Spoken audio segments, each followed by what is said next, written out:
نحمده ونصلي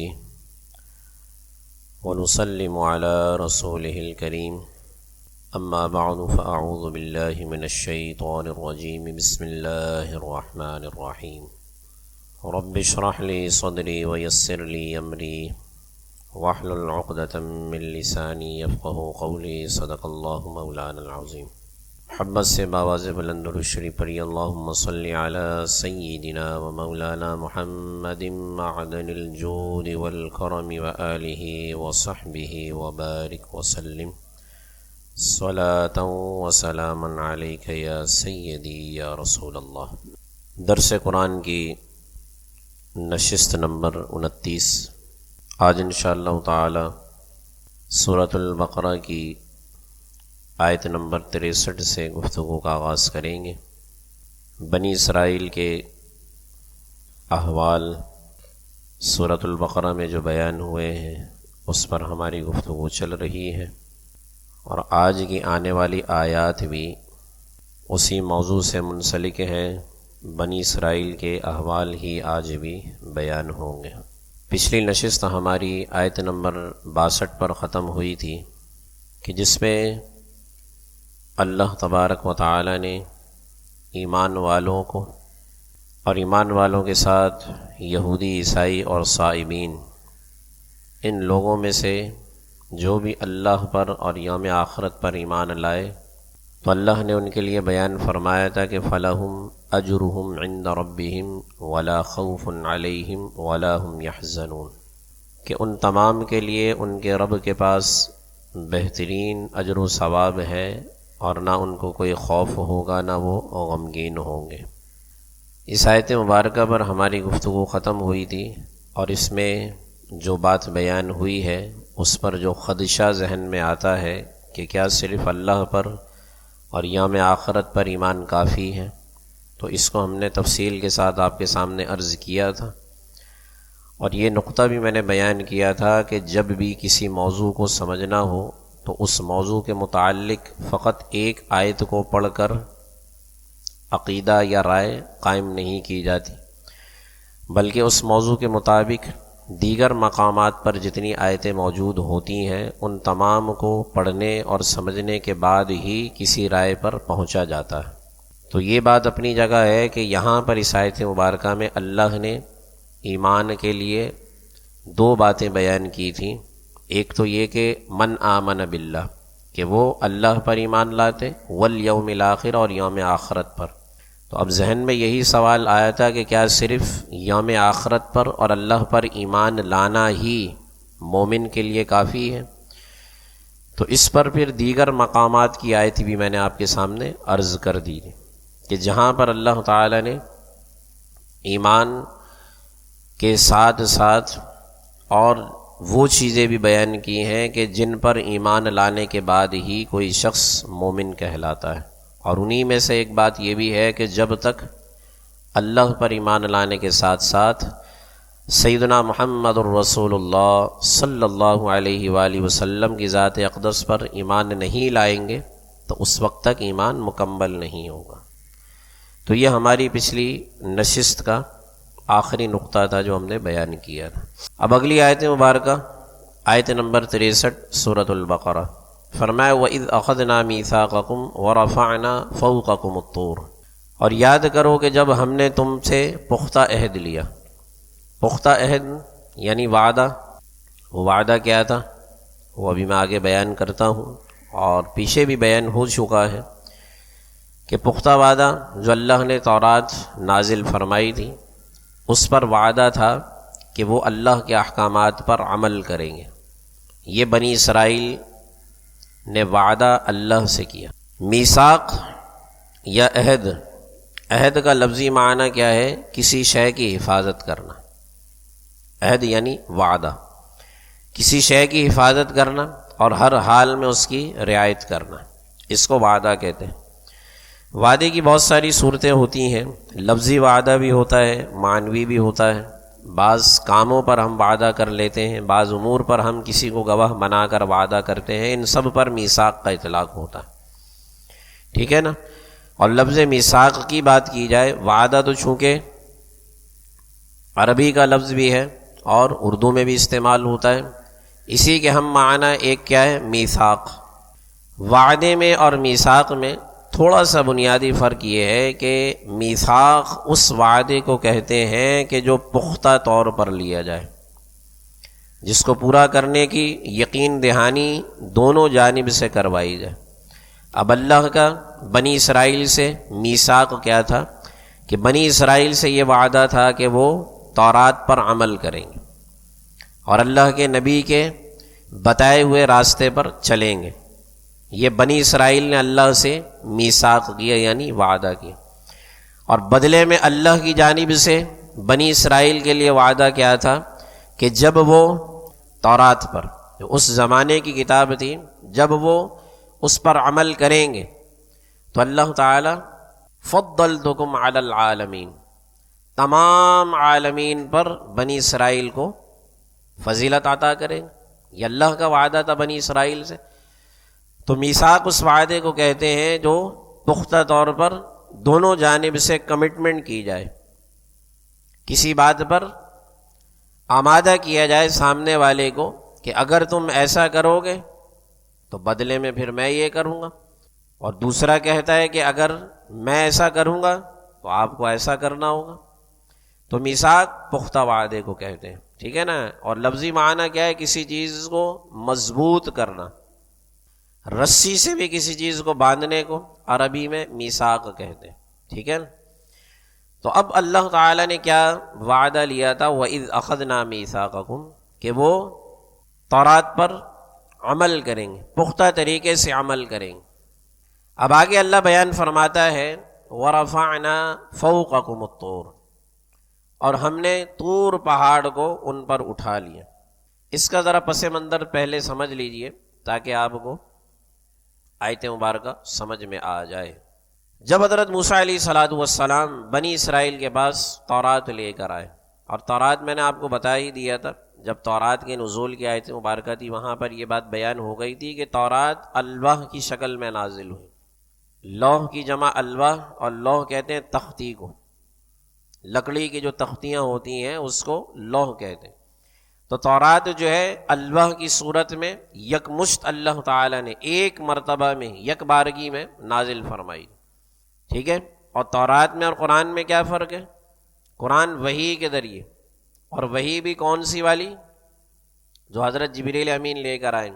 اب یہ الواح کی صورت میں جو نازل ہوئی ہے یہ بھی وحی کی اقسام میں سے ہی ہے. یہ اللہ کی شان ہے، اللہ جو طریقہ اختیار کرنا چاہے یہ اللہ کی مرضی. اللہ جو ہے ہر چیز پر قادر ہے، تو وہ قادر مطلق ہے، وہ جو طریقہ اختیار کرنا چاہے کوئی اس کی بارگاہ میں سوال نہیں کر سکتا.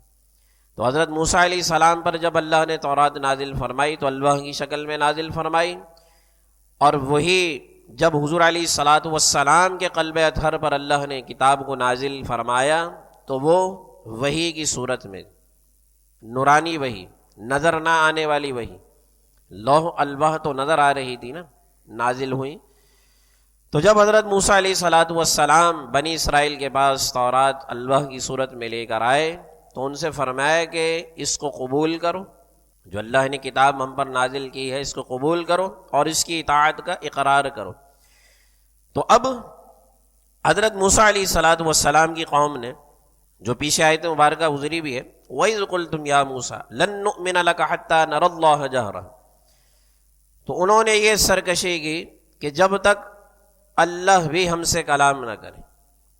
جیسے اللہ آپ سے کلام کرتا ہے، حضرت موسیٰ علیہ السلام کو مخاطب کر کے انہوں نے کہا کہ جیسے اللہ آپ سے کلام کرتا ہے ویسے ہی جب تک اللہ ہم سے بھی کلام نہیں کرے گا تو ہم تورات پر عمل نہیں کریں گے، ہم تورات کو قبول نہیں کریں گے. تو اب ان کی اس سرکشی پر اللہ تعالیٰ نے فرشتوں کو حکم دیا کہ وہ پہاڑ کو سائبان کی طرح ان پر مسلط کر دیا گیا. قرآن کی آیت مبارکہ وَرَفَعْنَا فَوْقَكُمُ الطُّورَ، کہ ہم نے طور کو ان کے اوپر بلند کر دیا. اس کی مثال آپ کسی بھی طرح سمجھ لیجئے کہ جیسے یہ چھت ہے، اس کی اونچائی تو بہت زیادہ ہے، طور پہاڑ کو بالکل ان کے سروں کے پاس لا کر روک دیا گیا. اب ان سے یہ کہا گیا کہ جو وعدہ تم نے کیا ہے اس کا اقرار کرو، جو تورات تمہیں دی گئی ہے اس کا اقرار کرو کہ تم اس پر عمل کرو گے، اس کی اطاعت کرو گے۔ تو اب پہاڑ سر پر ہے اور اللہ کا حکم کیا ہے؟ خذوا ما آتیناکم بقوہ، کہ قوت کے ساتھ، قوت سے مراد پختگی کے ساتھ اس کو پکڑ لو، لے لو۔ کیا لے لو؟ جو اللہ نے تورات نازل کی اس کو پکڑ لو۔ وَاذْكُرُوا مَا فِيهِ لَعَلَّكُمْ تَتَّقُونَ، اور اس کا ذکر کرو، جو کچھ اس میں بیان ہوا ہے اس کو مضبوطی سے لو اور اس کو یاد کرو تاکہ تم پرہیزگار بندے بنو۔ ورنہ کیا ہوگا؟ ورنہ کیا کہ یہ پہاڑ تم پر گرا دیا جائے۔ اب بنی اسرائیل پیچھے جس طرح ڈرامے کرتے ہوئے آ رہے ہیں نا، ڈراموں سے مراد یہ کہ حکم کیا دیا جاتا، اس میں اپنی مرضی سے ترمیم کر کے، اپنی مرضی سے اس میں رد و بدل کر کے، اپنی خواہش کے مطابق اس حکم کو ڈال لیا کر۔ اور معذرت کے ساتھ آج ہمارا حال بھی کچھ اس سے مختلف نہیں۔ بنی اسرائیل کے حالات و واقعات بارہا مرتبہ میں یہ جملہ عرض کر چکا ہوں کہ صرف کہانیاں نہیں ہیں، بلکہ قرآن میں ان کے بیان کا مقصد یہی ہے کہ ان کو پڑھ کر سمجھیں، اور سمجھنے کے بعد جو اعمال باطلہ بنی اسرائیل نے کیے ہم ان سے بچنے کی کوشش کریں۔ اللہ نے جو حکم دیا ہے سیدھا سیدھا اس پر چلنا چاہیے، ورنہ دائیں بائیں نظر کرنے پر اللہ کی جانب سے عذاب الہی پھر آتا ہی ہے۔ بنی اسرائیل نے کئی موقعوں پر جو حکم ان کو دیا جاتا تو اپنی خواہش نفس کے مطابق اس حکم میں تبدیلی کر کے اپنی مرضی کے مطابق اس کو ڈھال کر سمجھتے کہ ہم صحیح کر رہے۔ جیسے پیچھے آیت مبارکہ گزری تھی نا، قوم عمالقہ سے جب جہاد کر کے بیت المقدس والے شہر میں دروازے سے جانے کا حکم دیا تھا اللہ نے، اور کیا فرمایا تھا؟ سجدا نغفر لکم قولوا حطہ اور سجدا نغفر لکم۔ ایک تو یہ کہ سجدہ کرتے ہوئے دروازے سے داخل ہوں، اور اپنی زبان حال سے یہ کہتے ہوئے داخل ہو کہ یا اللہ ہمیں معاف فرما۔ معافی کس بات پر؟ ان کی اس سرکشی پر کہ جو انہوں نے جہاد سے انکار کیا۔ وہاں پر انہوں نے کیا تبدیلی کی کہ سجدے کی کیفیت کو بدل کر ایسے بیٹھ گئے اور ٹانگوں سے آگے آگے اپنے آپ کو گھسیٹتے ہوئے اس دروازے سے لے کر گئے۔ ایک تبدیلی تو یہ کی انہوں نے۔ دوسری تبدیلی اللہ نے فرمایا تھا کہ زبان سے کیا کہنا ہے؟ نغفر لکم، کہ یا اللہ حطۃ نغفر لکم، ہماری مغفرت فرما، ہمیں معاف فرما۔ تو ایک تو سجدے کو بھی تبدیل کیا، دوسرا اس لفظ کو تبدیل کر کر حنطۃ حنطۃ فی شعرہ، یعنی گندم گندم گندم کہتے ہوئے دروازے سے تو آج ہمارا حال کچھ سے کچھ مختلف تو نہیں ہے نا۔ کئی موقعوں پر ایسا ہوتا ہے کہ ہم احکامات کو اپنی مرضی اور خواہش کے مطابق ڈھال کر اپنی عقل میں یہ سمجھ رہے ہوتے ہیں کہ میں تو صحیح کر رہا ہوں، میں تو صحیح کر رہا ہوں، اور جب وہی افراد عالموں کے پاس جاتے ہیں اور علماء تنبیہ کرتے ہیں، منع کرتے ہیں، یار یہ تو مولویوں کا کام ہی یہی ہے، مولوی تو بس ہر چیز کو منع ہی کرتے۔ تو بات کیا ہے؟ قرآن و سنت میں اللہ تعالیٰ نے جو بیان کر دیا ہے اسی پر ہمیں اہدنا الصراط المستقیم، صراط مستقیم سیدھے راستے کو کہتے ہیں، ٹیڑھا میڑھا راستہ نہیں ہوتا۔ تو اب یہاں پر انہوں نے یہی کیا، اللہ نے حکم دیا کہ یہ طور پہاڑ تمہارے سر پر، اس کو قبول کرو اور اقرار کرو کہ ہم اس کی اطاعت کریں گے، اور سجدے میں گر جاؤ۔ اب سجدہ تو کیا انہوں نے، لیکن ایسے ایک جانب جھک کر کروٹ پر سجدہ کیا، یعنی نظریں ایسے پہاڑ کے اوپر تھی کہ کہیں پہاڑ ہمارے اوپر نہ گر جائے۔ سجدے میں بھی ہیں اور کروٹ میں، کروٹ کے بل سجدہ کرتے ہوئے نظریں اوپر کی جانب رکھی، جبکہ سجدہ زمین پر سر رکھ کر کیا جاتا۔ تو اب سجدہ بھی کیا، لیکن خوف کی وجہ سے، پہاڑ کے خوف کی وجہ سے ایسے کروٹ کے بل سجدہ کیا اور نظریں ایسے اوپر رکھی کہ پہاڑ ہمارے اوپر نہ گر جائے، اور اللہ سے معافی طلب کی، اور اللہ تعالیٰ نے اس حال میں بھی ان پر رحم کیا۔ یہ بھی قرآن ہمیں بتاتا ہے کہ اللہ تعالیٰ نے اس حالت میں بھی، چونکہ عجز اور خوف کی کیفیت تھی اور اللہ تعالیٰ کی بارگاہ میں گڑ گڑا کر انہوں نے دعا بھی کی، تو جب اللہ تعالیٰ نے ان پر رحم کر دیا تو انہوں نے کہا کہ واللہ اس سجدے سے افضل کوئی سجدہ نہیں، اور اللہ تعالیٰ نے اس کے بعد ان کی عبادت میں اسی سجدے کو رائج کیا کہ جب تک عبادت کو کرے تو کروٹ کے بل ہی سجدہ کرے۔ امت محمدیہ کو اللہ تعالیٰ نے جو سجدے کا ایک پراپر طریقہ ہے وہ دیا ہے حضور علیہ الصلوۃ والسلام کی بدولت۔ تو اللہ تعالیٰ نے فرمایا کہ اس کو یعنی اس کتاب کو مضبوطی سے تھام کر رکھو، اس میں غور و فکر کرو، تدبر کرو، ٹھیک ہے، اس کے احکام کو ضائع نہ کرو۔ کتاب کے نزول کے مقصد کو اللہ تعالیٰ نے بیان فرمایا ہے۔ کتاب کے نزول کے مقاصد کیا ہے؟ کتاب کے نزول کے مقاصد یہ ہوتے ہیں کہ ہم اس کتاب میں غور و فکر کریں، اس میں تدبر کریں، اس کو سمجھیں، اور اصل اس کا مدعا کیا ہے کہ اس پر عمل کریں۔ قرآن کا، پچھلی کتابوں کا اصل مدعا یہی ہے کہ ہم قرآن پر عمل کریں۔ فقط قرآن کی تلاوت کرنا، فقط قرآن خوانیاں کروانا، یا جیسے ابھی یہ درس قرآن ہو رہا ہے، فقط ہم درس قرآن کرنے اور سننے پر اکتفا کریں تو پھر گویا ہم قرآن کو سمجھ تو رہے ہیں، یا قاری قرآن کی تلاوت تو کر رہا ہے لیکن قرآن کے نزول کے اصل مقصد کو ابھی بھی وہ نہیں پہنچا ہے۔ قرآن کے نزول کا اصل مقصد کیا ہے کہ قرآن کے مقتضا پر عمل کیا جائے، اس میں غور و فکر کر کے، اس میں تدبر کر کے اس کے احکامات کو سمجھا جائے، اور سمجھنے کے بعد اس پر عمل کیا جائے، کیونکہ عمل کرنا یہی قرآن کا اصل مقصود ہے۔ قرآن کا اصل مقصود یا پچھلی کتابوں کا، جیسے تورات کی بات کی جائے تو تورات میں بھی اللہ تعالیٰ نے صرف بنی اسرائیل سے یہ عہد نہیں لیا کہ وہ تورات پر ایمان لائیں، یہ عہد تھوڑی تھا جیسے ہم آج سمجھتے ہیں کہ ہم نے قرآن پر ایمان لے آئے تو گویا ہم قرآن پر عمل کر رہے ہیں۔ تو فقط ایمان لانے سے قرآن کا مقتضا یا پچھلی کتابوں کا جو مقصد ہے وہ پورا نہیں ہوتا۔ مقصد تو ابھی بھی ہم نے فوت کیا ہوا ہے، مقصد اسی وقت پورا ہوتا ہے کہ جب تک قرآن پر ہم عمل نہ کریں۔ عمل نہیں کریں گے تو گویا ہم قرآن کے مقصد تک ابھی نہیں پہنچے۔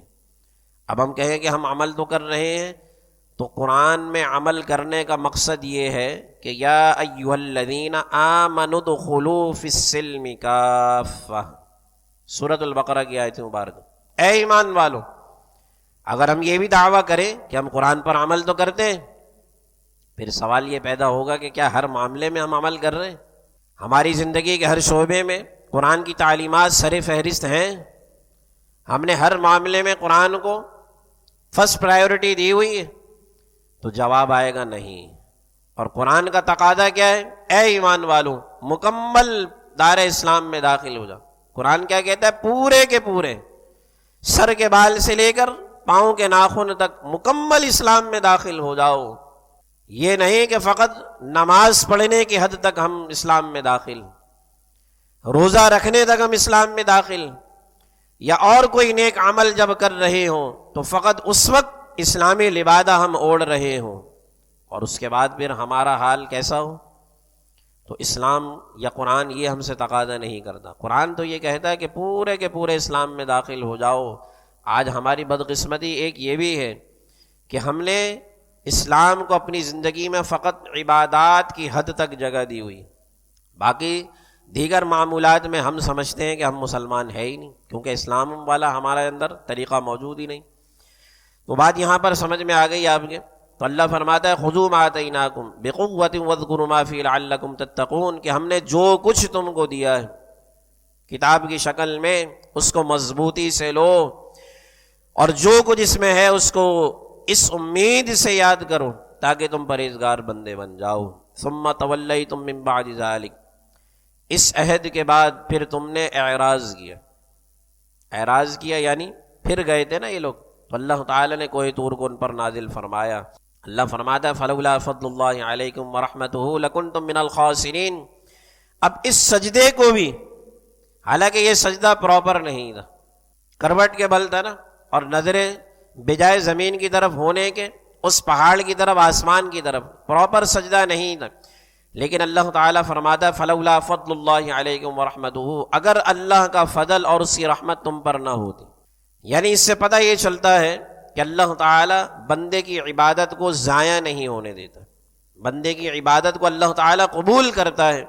تو بنی اسرائیل کے اس سجدے کو بھی اللہ تعالیٰ نے ضائع نہیں فرمایا، بلکہ اس سجدے کو بھی اللہ نے قبول کیا اور فرمایا کہ اگر اللہ کی رحمت اور اس کا فضل نہ ہوتا، ایک تو یہ کہ بندے کی عبادت کو اللہ ضائع نہیں کرتا، اور دوسرا اہم نقطہ اس آیت مبارکہ میں یہ ہے کہ اللہ بندے کی عبادت اس کے عمل کی وجہ سے نہیں قبول ہوتی، بلکہ اللہ تعالیٰ محض اپنے فضل اور رحمت سے بندے کی عبادت قبول کرتا.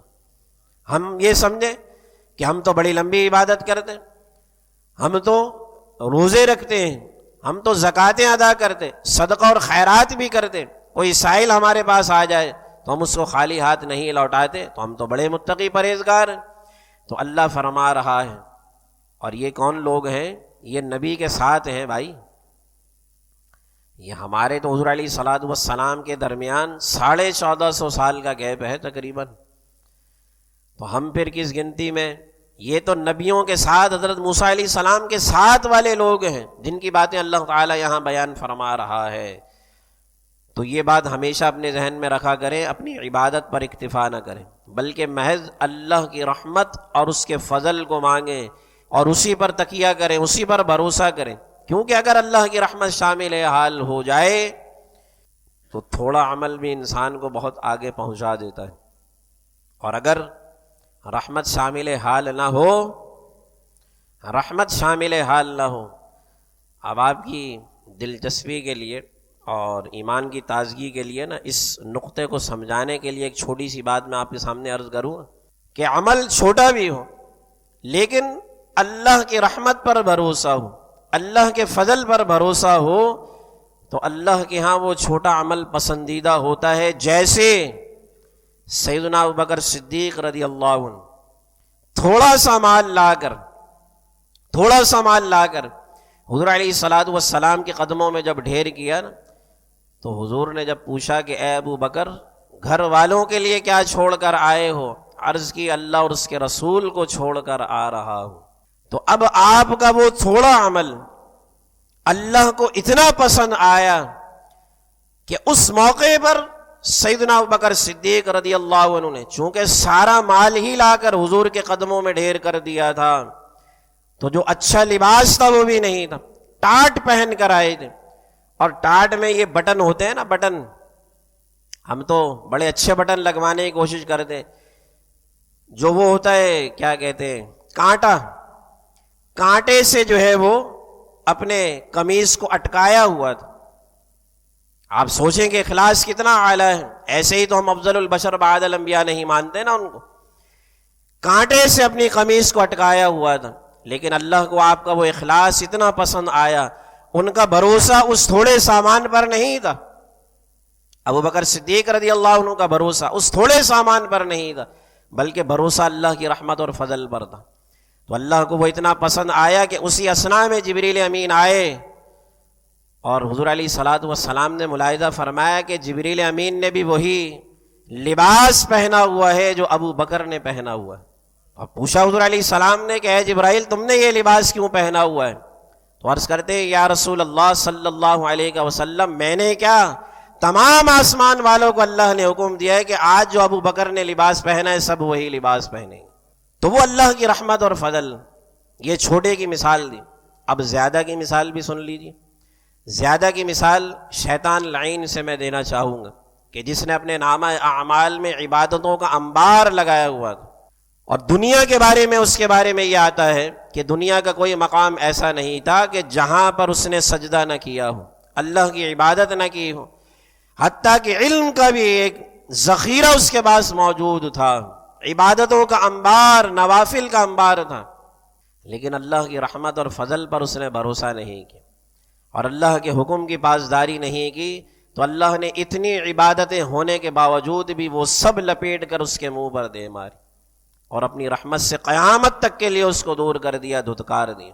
تو اس معاملے میں نقطہ کیا ہے کہ آج اگر ہم اللہ کی توفیق سے کوئی عمل کر لے تو خدا را اس عمل کو بچایا کرے، اور یہی دعا کیا کرے سب سے پہلی دعا کہ یا اللہ ہمیں عمل کی توفیق عطا فرما، اور جب عمل کی توفیق مل جائے تو پھر یہ دعا کریں کہ یا اللہ میرے اس عمل کو اخلاص کے ساتھ قبول بھی فرما اور ضائع نہ ہونے دے، کیونکہ اللہ تعالیٰ بنی اسرائیل سے فرما رہا ہے کہ فلولا فضل اللہ علیکم ورحمتہ، کہ اگر اللہ کا فضل اور اس کی رحمت تم پر نہ ہوتی لکنتم من الخاسرین، تو ضرور تم نقصان اٹھانے والوں میں سے ہوتے۔ نقصان تو وہ اٹھاتے ہی نا، یا تو پہاڑ ان پر گرا دیا جاتا، یا یہ کہ وہ اللہ کی بارگاہ میں ان کی عبادت جو ان کا سجدہ تھا وہ مقبول نہ ہوتا، لیکن اللہ فرماتا ہے کہ اس کی رحمت اور فضل تم پر تھی تو اللہ نے تمہیں خسارہ اٹھانے والوں میں سے نہیں کیا بلکہ تمہاری عبادت کو قبول کر لیا۔ آگے اللہ فرماتا ہے وَلَقَدْ عَلِمْتُمُ الَّذِينَ اعْتَدَوْا مِنْكُمْ فِي السَّبْتِ فَقُلْنَا لَهُمْ كُونُوا قِرَدَةً خَاسِئِينَ۔ اس آیت مبارکہ میں اللہ تعالی نے بنی اسرائیل کے ایک ایسی حرکت کو بیان کیا ہے، ایک ایسے عمل کو بیان کیا ہے جو انہوں نے حد سے تجاوز کر کے کیا، اور قیامت تک کے لیے اللہ تعالی نے قرآن میں ان کا ذکر ہفتے والے دن کے جو لوگ تھے، ہفتے والے لوگ، ہفتے کے دن والے لوگ، اس نام سے ان کو موسوم کیا گیا۔ اب وہ حد سے تجاوز کیا تھا، پہلے آیت مبارکہ کا مفہوم آپ سمجھیے کہ وَلَقَدْ عَلِمْتُمُ الَّذِينَ اعْتَدَوْا، اور بے شک تم ان لوگوں کو جانتے ہو جنہوں نے تم میں سے منکم فی السبت، ہفتے کے دن حد سے تجاوز کیا تھا، فَقُلْنَا لَهُمْ كُونُوا قِرَدَةً خَاسِئِينَ، تو اللہ نے ان کو ایسے عذاب میں مبتلا کیا کہ واللہ آج ہم اپنی اگر بات کریں نا، اپنے معاشرے پر ہم نظر دوڑائیں تو ایسے بہت سارے اعمال میں پہلے بھی ذکر کرتا ہوں کہ ہمارے معاشرے میں ہو رہے ہیں۔ بنی اسرائیل میں ہونے والے کئی ایسے اعمال تھے جو آج ہمارے معاشرے میں ہیں، لیکن حضور علیہ الصلوۃ والسلام کی دعا کی بدولت اللہ تعالی ہمارے چہرے تبدیل نہیں کر رہا۔ یہ حضور کی صرف دعا کا نتیجہ ہے، اور ہم یہ سمجھتے ہیں جیسے بنی اسرائیل نے بھی سمجھا۔ ابھی اس کی تفصیل آپ سنیں گے نا۔ اب بنی اسرائیل مسلسل حد سے تجاوز کر رہے تھے، مسلسل ہفتے کے دن میں۔ وہ حد سے تجاوز کیا تھا وہ میں بھی عرض کرتا ہوں، لیکن ان میں سے بعض لوگوں کا جو سرکش افراد تھے ان کی یہ سوچ بھی بن گئی تھی کہ ہم تو ایک عرصہ دراز سے یہ کام کرتے ہوئے آ رہے ہیں، اگر اللہ نے ہماری پکڑ کرنی ہوتی تو کب کی ہو جاتی، گویا اللہ ہماری پکڑ نہیں کر رہا، تو اس کا مطلب یہ ہے کہ ہم حد سے تجاوز نہیں کر رہے۔ اور معذرت کے ساتھ آج ہم کئی موقعوں پر ایسا ہوتا ہے، کئی موقعوں پر ایسا ہوتا ہے کہ ہم کوئی گناہ کرتے ہیں تو اب اگر ہمیں فوراً اللہ کی پکڑ، اللہ کی عذاب اگر اپنی پکڑ میں نہ لے تو ہمارا سینہ ذرا چوڑا ہو جاتا ہے، ہم اور دل کھل جاتا ہے، ہمارا جھجک ہماری ختم ہو جاتی، اور شیطان پھر وسوسہ ڈالتا ہے کہ دیکھ یہ کوئی اتنا بڑا کام تھوڑی تھا، یہ کوئی اتنا بڑا گناہ تھوڑی تھا، تو پہلے ایسے ہی ڈر رہا تھا۔ ہوتا ہے نا کہ ہم دل میں وسوسہ لیتے ہیں، اللہ کے خوف سے ڈرتے ہیں، عذاب الہی سے ڈرتے ہیں، لیکن جب بدقسمتی سے شیطان ہم سے وہ گناہ کروا لے اور اللہ کی پکڑ اگر نہ آئے تو شیطان وسوسہ ڈالتا ہے کہ دیکھ تو ایسے ہی ڈر رہا تھا، یہ تو اتنا بڑا کوئی مسئلہ ہی نہیں تھا نا، تو اب چل دوبارہ کر لے۔ پھر انسان دوسری مرتبہ، پھر تیسری مرتبہ، حتیٰ کہ پھر وہ خوف والی کیفیت بالکل ختم ہو جاتی۔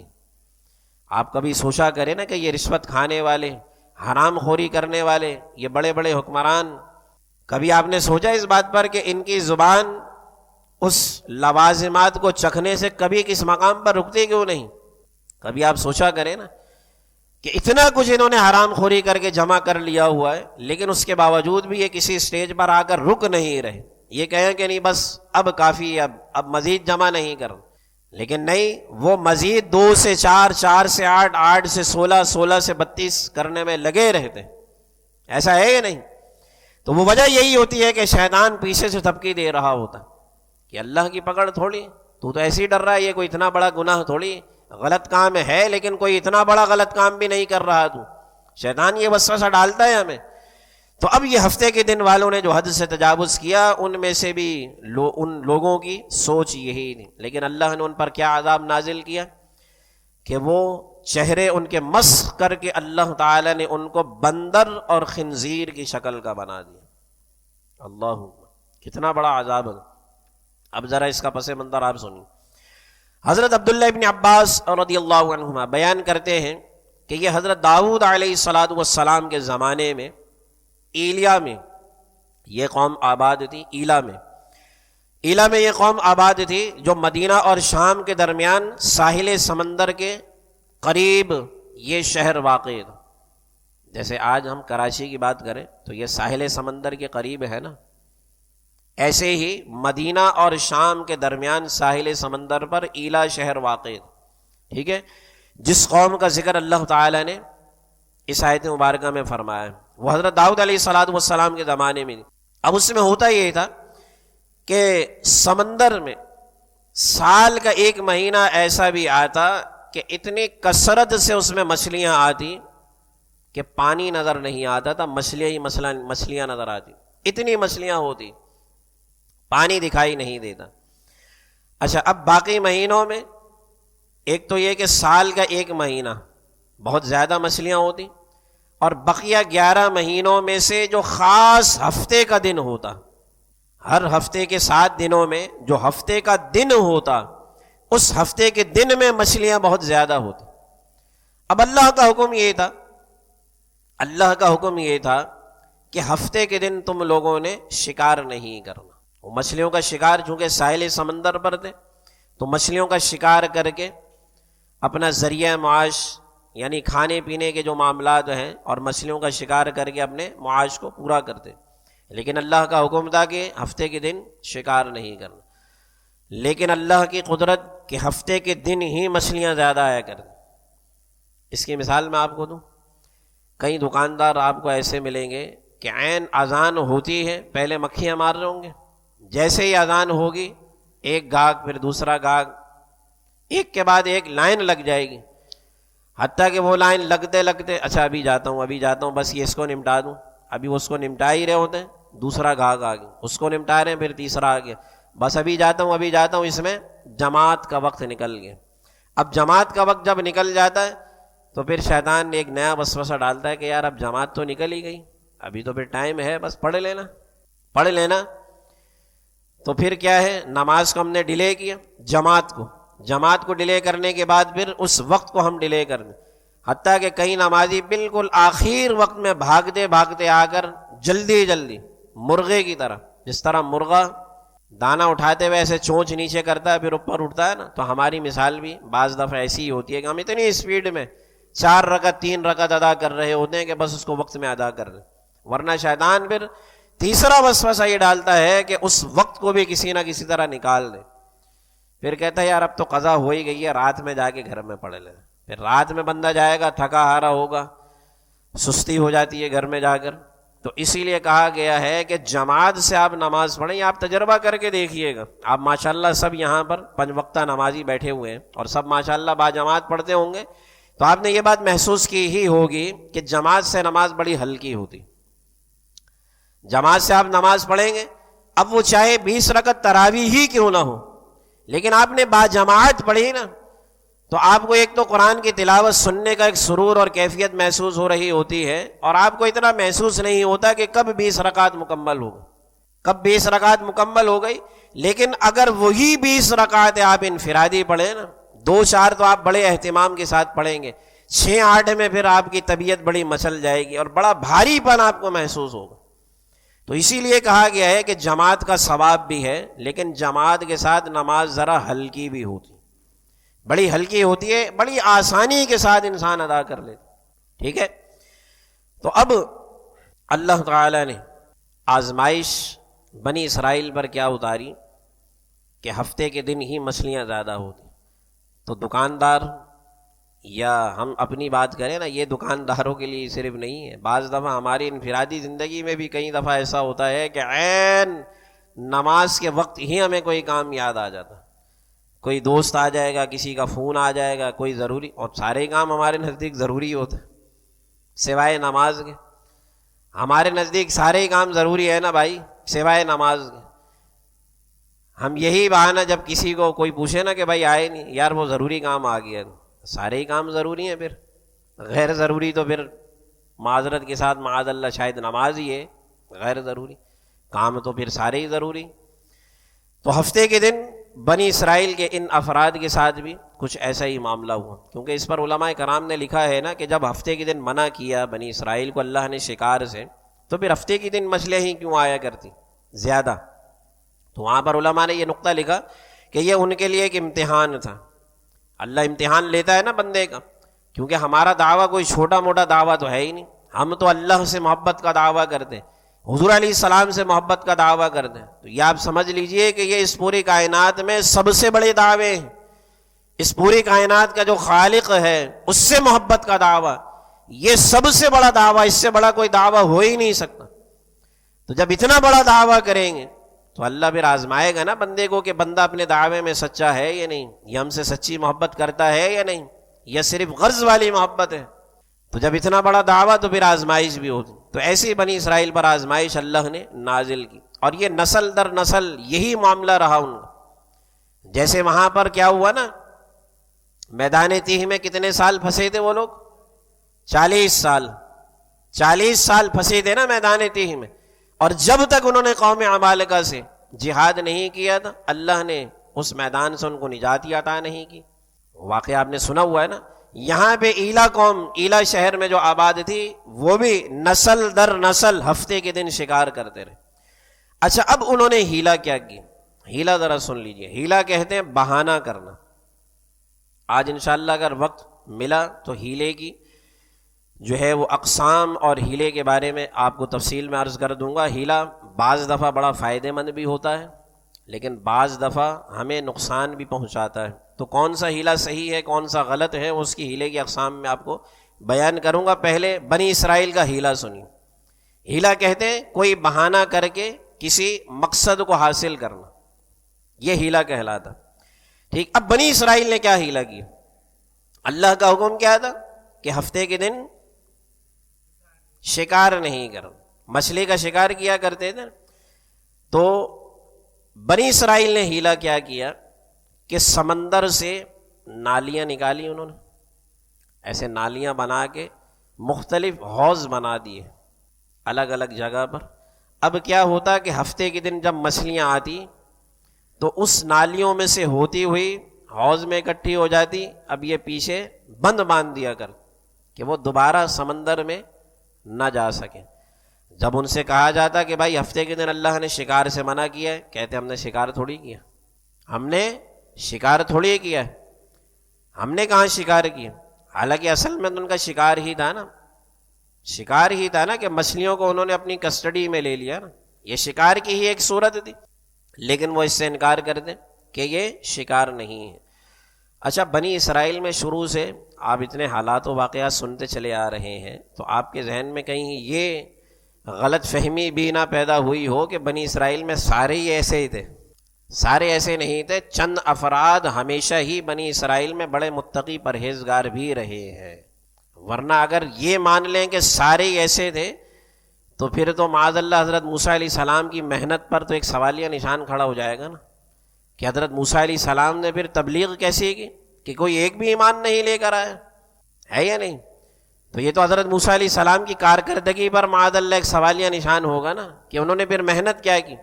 تو ایسا نہیں، بنی اسرائیل میں ہمیشہ سے ہر زمانے میں بلکہ حضور علیہ الصلوۃ والسلام کے زمانہ اقدس تک ایسے افراد موجود رہے ہیں کہ جو متقین میں سے تھے، پرہیزگاروں میں سے تھے۔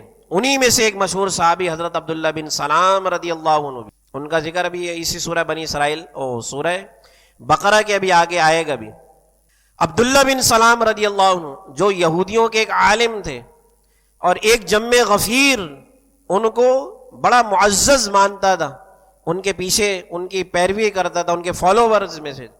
لیکن جب حضور علیہ الصلوۃ والسلام مدینہ المنورہ ہجرت کر کے آئے تو ان کو پتہ چلا کہ وہ نبی تشریف لا چکے ہیں کہ جنہوں نے نبوت کا دعویٰ کیا۔ تو اب یہ چیک کرنے کے لیے کہ یہ واقعی اللہ کے وہ نبی ہیں کہ جن کی نشانیاں ہم نے اپنی کتابوں میں پڑھی، کیونکہ جو نشانیاں تھیں ان میں سے ایک نشانی یہ بھی تھی کہ ان کو آبائی وطن سے ہجرت پر مجبور کیا جائے گا، یہ نشانی بھی پچھلی کتابوں میں موجود ہے۔ تو جب عبداللہ بن سلام رضی اللہ عنہ نے یہ تمام حالات و واقعات سنے آپ کے بارے میں، تو پھر کہا کہ اپنی قوم والوں سے کہ ہم جا کر دیکھیں تو صحیح کہ یہ جو نبوت کا دعویٰ کرنے والے ہیں یہ واقعی برحق نبی ہیں یا نہیں۔ اب چونکہ اس نبی کے انتظار میں تھے، اس نبی آخر الزمان صلی اللہ علیہ وآلہ وسلم کے انتظار میں تھے، تو جیسے ہی دروازے سے داخل ہوئے، ابھی حضور سے ملاقات ہونی تھی، مسجد نبوی میں جیسے ہی دروازے سے داخل ہوئے، چونکہ ایمان کی شمع پہلے سے جلائی ہوئی تھی نا، صرف ضرورت کس بات کی تھی کہ سراج منیرہ والی ذات کا جو نظر رحمت ہے وہ اس چراغ پر پڑے تو اس کی شمع روشن ہو کر پورے کردار کو ڈھانپ لے۔ تو جیسے ہی جب اندر داخل ہوئے تو حضور کے چہرے انور پر جب نظر پڑی تو وہیں سے پکار اٹھے، لیس بوجہ الکذاب، خدا کی قسم یہ میں جس کا چہرہ دیکھ رہا ہوں یہ کسی جھوٹے کا چہرہ نہیں ہو سکتا۔ وہ اسی شمع کے نتیجہ تھا کہ جب سراجم منیرہ سے وہ فریکوینسی جب میچ ہوئی تو اس شمع نے ان کی آنکھوں کو بھی روشن کر دیا۔ تو بنی اسرائیل میں ہمیشہ سے ہی ایسے افراد رہے ہیں، سارے سرکش نہیں تھے، نہ سارے نافرمان تھے، اور یہاں پر بھی ایسا ہی ہوا کہ ایک جم غفیر، ایک بڑی تعداد تھی جو ہفتے کے دن یہ حرکت کرتی، حوض میں مچھلیاں اکٹھی کرتی اور پھر اس کو اتوار کے دن نکالتی۔ کہتے ہم تو اتوار کے دن نکال رہے، ہفتے کے دن ہم نے تھوڑی نکالا، ہم نے ہفتے کے دن شکار کیا ہی نہیں ان کا۔ تو ان کی قوم میں جو متقین لوگ تھے، جو اللہ کا خوف رکھتے تھے، وہ جانتے تھے اس بات کو کہ اللہ نے ہمیں ہفتے کے دن شکار کرنے سے منع کیا ہے، تو وہ ایک عرصہ دراز تک ان کو روکتے رہے کہ خدا کی قسم یہ اللہ کا حکم ہے، واللہ ایسا نہ کرو، کہیں ایسا نہ ہو کہ جیسے پہلے ہم پر مختلف ادوار میں اللہ کا عذاب نازل ہوا ہے اب بھی اللہ کا عذاب نازل ہو جائے۔ تو نسل در نسل یہی معاملہ چلتا رہا۔ تو اب ان میں سے نافرمان لوگ جو ہیں وہ کہتے تھے کہ ہم اتنے بڑے عرصے سے یہ کام کر رہے ہیں اور اللہ تعالی مچھلیوں میں اضافہ ہی کر رہا ہے۔ جیسے حرام خوری کرنے والا نا، رشوت لینے والا، آج اگر 100 روپے لے رہا ہے تو کل 500 لے گا، پھر تھوڑے عرصے میں 1000 روپے آ جائے گا۔ ریٹ کہتے ہیں نا، ریٹ بڑھ گیا۔ کبھی آپ لوگوں کا ایسا کبھی واسطہ پڑا ہو؟ پڑا ہی ہوگا، ماشاءاللہ سب پاکستان میں رہتے ہیں، یہ صرف کراچی کی صورتحال تو ہے ہی نہیں نا، یہ ہر پاکستان کے ہر شہروں میں۔ اور یہ بھی نہیں کہہ سکتے کہ کراچی میں کم ہے، پنجاب میں زیادہ ہے، یا KPK میں زیادہ، ہر جگہ کا یہی حال ہے۔ تو یہ جملہ کبھی کان میں آپ کا پڑا ہوگا کہ کبھی کچھ عرصے پہلے آپ نے کام کروایا ہوگا اور وہی کام کچھ عرصے کے بعد کروایا ہوگا، تو یہ جملہ شاید آپ کے کانوں میں پڑا ہو کہ بھائی ریٹ بڑھ گیا ہے، سنا ہوگا، میں نے تو سنا ہے۔ تو وہ کیا ہے؟ رشوت کا ریٹ بڑھ گیا، رشوت کا ریٹ بڑھ گیا ہے۔ تو اب حرام خوری کرنے والا 500 سے 1000، 1000 سے 2، 2 سے 4، 4 سے 8، ایسے ریٹ بڑھاتا رہنا۔ اب نافرمان لوگ بھی یہی ہیلا کر رہے ہیں نا، لاجک یہی نکال رہے ہیں نا کہ اگر ہم اتنے عرصہ دراز سے یہ کام کر رہے ہیں، اللہ تو مچھلیوں میں اضافہ ہی کر رہا ہے ہر سال، ہر ہفتے کے دن مچھلیاں میں زیادہ ہی مل رہی ہیں۔ تو مانعین سے مراد جو اللہ کا خوف رکھنے والے تھے، جو ان کو منع کرتے تھے، وہ کہتے تھے کہ خدا را دھوکے میں نہ آؤ، ہو سکتا ہے یہ اللہ کا عذاب ہو سکتا ہے یہ اللہ کا تم پر عذاب ہو، لیکن وہ ماننے والے نہیں۔ اب ایک عرصہ دراز تک مانعین جو منع کرنے والے تھے وہ ان کو منع کرتے رہے، لیکن یہ ان کی بات سننے کے لیے تیار نہیں۔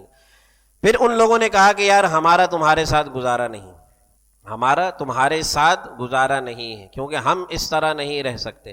لہذا اب انہوں نے کیا کیا کہ جو منع کرنے والے تھے انہوں نے اپنے الگ مکان بنائے اور بیچ میں ایک دیوار کھڑی کی، بیچ میں ایک دیوار کھڑی کر کے پارٹیشن کر لیا۔ اب ایک طرف جو سمندر والا حصہ ہے وہاں اصحاب السبت، ہفتے کے دن والے یہ اصطلاح ہے، یعنی وہ افراد کے جو ہفتے کے دن شکار کیا کرتے، وہ سمندر والے حصے کی طرف بیچ میں دیوار ہے، اور دوسری جانب وہ لوگ کہ جو ان کو منع کرتے رہے۔ تو اب انہوں نے کیا کیا کہ ہمارا تمہارے ساتھ گزارا نہیں، لیکن مسلسل وہ اس کام میں لگے رہے۔ تو اب ایک دن کیا ہوا، جب دونوں الگ ہو گئے نا، مانعین الگ اور اصحاب السبت الگ، تو اب صبح جب اٹھتے تو ایک دوسرے کو دیکھا کرتے تھے نا، کیونکہ دیوار کوئی اتنی اونچی تو تھی نہیں کہ آپس میں کوئی رابطہ وغیرہ نہ ہو، تو ایک دوسرے کو دیکھا کرتے۔ تو روایت میں آتا ہے کہ ایک صبح جب اٹھے مانعین سے مراد وہ افراد کے جو ان کو روکتے تھے، تو اب جب وہ اپنے گھروں سے نکلے صبح اٹھ کر، تو انہوں نے ایسے دیکھا کہ یہ اپنے گھروں سے نکلے ہی نہیں، پتہ نہیں کیا ہوا، گھروں سے نہیں نکلے۔ بار بار انتظار کرنے کے بعد بھی اصحاب السبت میں سے کوئی افراد بھی ان کو نظر نہ آیا، تو تحقیق کرنے پر پتہ چلا کہ وہ سب کے سب اس رات اللہ تعالی نے ان کو بندر بنا دیا۔ اللہ اکبر۔ اور روایت میں یہ بات ملتی ہے کہ جو ان کے جوان تھے، جوان افراد جو تھے وہ سب بندر کی شکل میں بن گئے، اور جو بوڑھے افراد تھے ان کی شکل اللہ نے خنزیر میں تبدیل فرما دی۔ اللہ اکبر۔ استغفر اللہ الذی لا الہ الا هو الحی القیوم واتوب الیہ۔ تو اللہ تعالیٰ نے ان کو اس عذاب میں مبتلا کیا۔ اب روایت میں ایک بات یہ بھی ملتی ہے کہ جو بندر بن گئے، جو خنزیر بن گئے، اب وہ اپنے رشتہ داروں کو، جو مانعین افراد تھے ان میں سے کئی آپس میں رشتہ دار بھی تھے نا، کیونکہ ظاہر ہے بنی اسرائیل والے تو یہ شروع سے ہی 12 قبائل ہی چلتے ہوئے آ رہے، تو کہیں نہ کہیں آپس میں رشتہ داریاں بھی تھیں۔ اب یہ تو ان کو پہچان رہے تھے لیکن وہ ان کو نہیں پہچانتے۔ 3 دن تک یہ اسی طرح روتے رہے، نہ انہوں نے کچھ کھایا نہ پیا، 3 دن روتے رہے، اور تیسرے دن یہ تمام افراد جو ہے وہ فوت ہو گئے، اصحاب السبت والے، یعنی وہ بندر اور خنزیر بنے۔ اب ایک بحث یہاں پر یہ بھی بیان کی جاتی ہے کہ یہ آج جو نسل چل رہی ہے، بعض نے ایک بحث یہ بھی اٹھائی ہے کہ یہ انہی کی نسل میں سے ہے۔ آج جو پائے جانے والے بندر ہیں وہ، اور جو خنزیر ہیں، یہ وہی نسل چلتی ہوئی آ رہی ہے، لیکن کثرت سے جمہور علماء نے اس کا انکار کیا ہے۔ اس کے انکار کے پیچھے 2 بڑی بنیادی وجہ۔ نمبر 1 تو یہ کہ حضور علیہ الصلوۃ والسلام کا فرمان بھی موجود ہے، نمبر 1 تو یہ کہ حضور کا فرمان عالی شان بھی موجود ہے، اور نمبر 2 یہ کہ روایت میں یہ بات بالکل تحقیق کے ساتھ ملتی ہے کہ صرف 3 دن تک وہ تمام افراد زندہ رہے، 3 دن تک، کیونکہ نہ انہوں نے کچھ کھایا نہ پیا، اور تیسرے دن روتے روتے 3 دن تک مسلسل روتے رہے، اور تیسرے دن وہ تمام کے تمام فوت ہو گئے جو بندر اور خنزیر بنائے گئے۔ تو جب ان میں سے کوئی بچا ہی نہیں تو آگے نسل پھر کیسے چلے گی؟ ایک بنیادی وجہ تو یہ۔